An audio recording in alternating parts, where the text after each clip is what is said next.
This is the story of a new beginning, a fresh start that promises hope and introspection. John, freshly divorced, was tired of the constant noise, the endless rush, and the suffocating memories that haunted him in the city. The decision to leave everything behind was not easy, but it was necessary. He needed a place where he could breathe, where he could start fresh without the shadows of his past looming over him. He left the city life for a quiet town, a small population around 500 residents, give or take. A forgotten place, a place to heal. The town was a stark contrast to everything he'd known. It was quiet, almost eerily so, with old buildings that seemed to whisper stories of a bygone era. The streets were empty and the air was filled with a sense of stillness that was both unsettling and comforting. He found a house perched atop a hill overlooking the town. It was a Victorian-era structure, with an air of grandeur that had faded over the years. The house seemed to call out to him, offering a sanctuary from the chaos he had left behind. Charming, yet with an air of forgotten memories. The garden was overgrown, the exterior dilapidated, but there was something about it that felt right. It was as if the house had been waiting for him, holding its breath for his arrival. An eerie silence hung in the air, a stark contrast to the city's cacophony. The quiet was almost deafening, but it was exactly what John needed. He needed the silence to drown out the noise in his head, to find a moment of peace amidst the turmoil. I never thought I'd find myself here, at the crossroads of my past and future. This place, it's perfect. Just what I need to start over. The town, the house, the silence. It all felt like a blank canvas waiting for me to paint a new life. A life free from the pain and heartbreak that had defined my past. John spent his days unpacking, exploring the town, trying to piece together his shattered life. Each box he opened was a step towards rebuilding. Each walk through the town, a journey towards healing. He met a few of the locals who were kind but kept to themselves, respecting his need for solitude.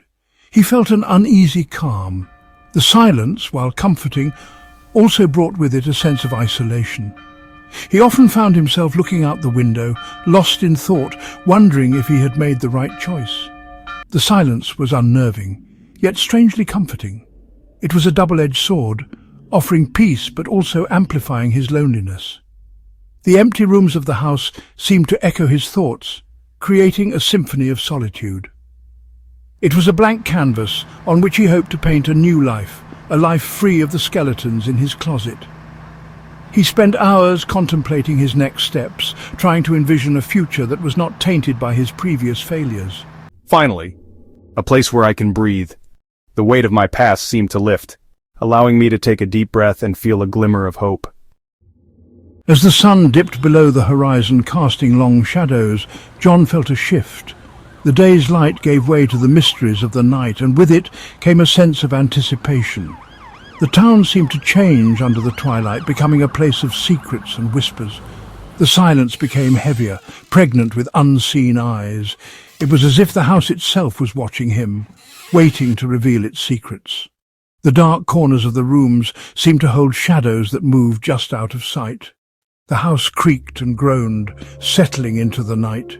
Each sound was a reminder of its age, its history, and the lives that had passed through its halls. It was alive in its own way, a silent witness to the passage of time. He brushed it off as an old house finding its footing, but there was a part of him that couldn't shake the feeling that there was more to it.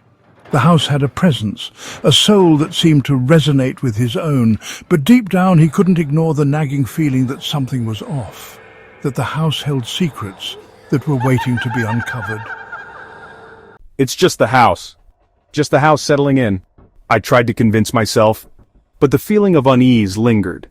A constant reminder that my fresh start might come with its own set of challenges.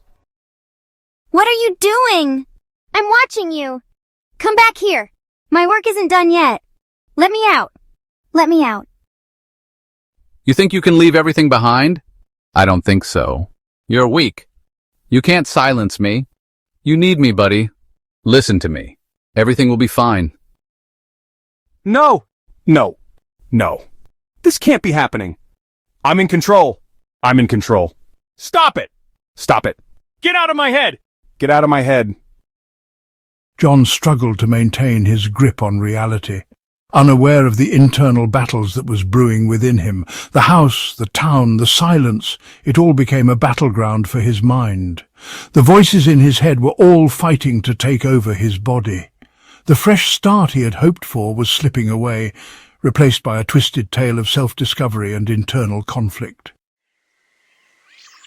Days turned into weeks. John settled into a routine. Walks in the eerie silence of the woods, reading by the fireplace, haunted by the echoes of his failed marriage. The silence, once a comfort, now felt oppressive. It pulsed in his ears, a constant reminder of his solitude. His sleep, troubled and restless, offered no escape. Why can't I just find peace? One night, a new sound pierced the silence, a faint cry, a child's cry. It seemed to emanate from the basement, a chilling counterpoint to the ever-present silence. What on earth? Is that a child? Anybody there? Please help me. I'm scared. Please don't leave me. Help her. We can save her. Listen to me and do as I say. Now let's go find her. The weight of multiple voices bore down on him, each voice pounding harder and harder into his head. John initially dismissed the sound. An old house, he reasoned. It had to be the wind whistling through the floorboards. But the whispers persisted night after night, always the same, a chorus of voices, each with its own agenda. He tried to rationalize it, to find logical explanations. He inspected the basement, searching for the girl, any signs of intrusion, any evidence of a presence. But there was nothing. There's got to be some explanation. Maybe a draft? The whispers became an unwelcome companion, worming their way into his waking hours, a constant haunting reminder of something sinister. The line between reality and nightmare blurred. This can't be real. It just can't be. What's wrong with me? I'm not crazy. He began talking to himself, holding whispered conversations with the empty rooms. He saw fleeting shadows in the corners of his eyes. He felt a presence watching him, toying with him. He tried reaching out to the townspeople, but their faces hardened at his questions. Their silence spoke volumes, fueling his paranoia. Nobody knows anything. Nobody understood what John was talking about. Everyone looked at John as a traumatized person, asking how to assist and help. There's a young girl trapped in my basement. Please stop by my place later and help me find her. His reflection in the mirror became unfamiliar. His eyes wild, haunted by something dark and insidious. He was unraveling, and the crying child was pulling him further down the abyss. I'm losing my mind. I can't take this anymore. Why aren't the townspeople here to help me? Then it hit him. The girl, his ex-wife, the townspeople, everybody he interacted with were all parts of his fractured mind, each fighting for control. Desperate for an explanation, I delved into the history of the house and spent countless hours in the attic, sifting through old documents and photographs, hoping to uncover the secrets that lay hidden within these walls. Local law spoke of a family that had lived there decades ago, a family torn apart by tragedy. The stories were vague, but they all hinted at a deep sorrow that had permeated the very foundation of the house. A young girl had died under mysterious circumstances. Her cries, the legend said, could still be heard, echoing through the silence. It was said that her spirit was restless, forever searching for peace. The house felt different now, heavier. The air grew thick with unseen despair. Every corner seemed to whisper of the past, and the walls seemed to close in with the weight of untold stories. I felt a growing sense of dread, a feeling of being watched, hunted.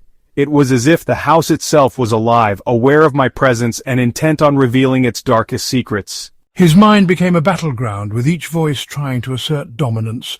The girl and his ex-wife each had their own agendas. I started seeing the girl everywhere I went, a ghostly apparition with piercing blue eyes and a sorrowful smile.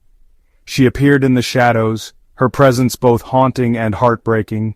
She was always just out of reach, a fleeting image that vanished as quickly as it appeared. Her presence was a constant reminder of the house's tragic past, and the unresolved sorrow that lingered within its walls. My grip on reality is slipping further. Nothing is making sense. What's happening to me? The crying became his constant companion, echoing not just from the basement, but from within his own mind. I can't escape it. Can't silence these voices that's clawing at my sanity. He began talking to himself in different voices, arguing, pleading, raging. Why are you doing this to me? Help me, please. I don't know. What do you want? Leave me alone. Stop this! You have to stop! Let me help you! His reflection in the mirror multiplied, becoming a gallery of distorted faces, each reflecting a different facet of his fracturing psyche. What is happening to me? His world shrunk to the confines of the house, his only companions the whispers in the walls and the ghostly apparitions that haunted his every waking moment. In the throes of a mental breakdown, John stumbled upon an old diary hidden in the attic. The attic was a place he rarely visited, filled with dust and forgotten memories. The flickering light cast eerie shadows on the walls, making the atmosphere even more unsettling. What's this? An old diary? I wonder who it belonged to. The faded ink told the story of the family who had lived and died in the house. Each page was filled with sorrow and longing, painting a picture of a life long gone. It's the mother's diary. But why was it hidden away? It was the mother's diary, filled with her descent into madness after the death of her daughter. Her words were a cry for help, a desperate attempt to make sense of the darkness consuming her. She heard her daughter's cries, saw her ghost, tormented by guilt and grief. How could she live with such pain? She spoke of a darkness consuming her, a darkness that mirrored the growing shadows within John. The more John read, the more John realized this was John's story.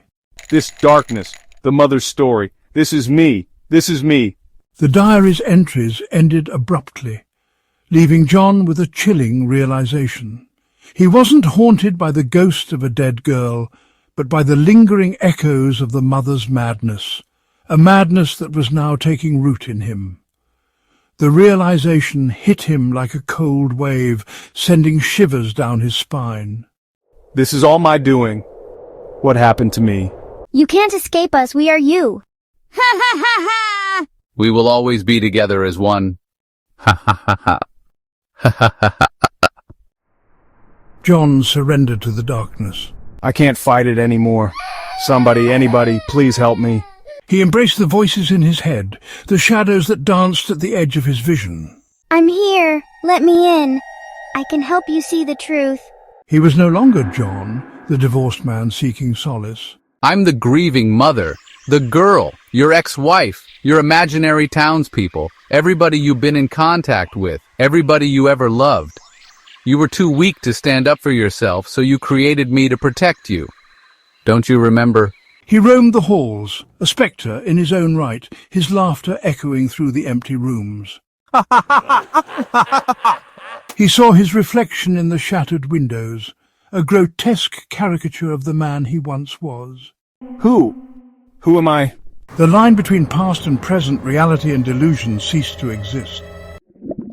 As John stood in the basement, the epicenter of the haunting cries, a horrifying truth slammed into him. It's not the wind. It's not a ghost. It wasn't the wind, it wasn't the ghost, it wasn't even the echo of madness. It's me! It was me all along.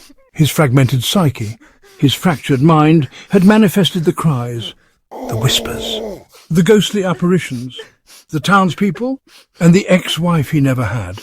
I have become the monster in my own nightmare. The realization was like shattering glass, sharp and painful.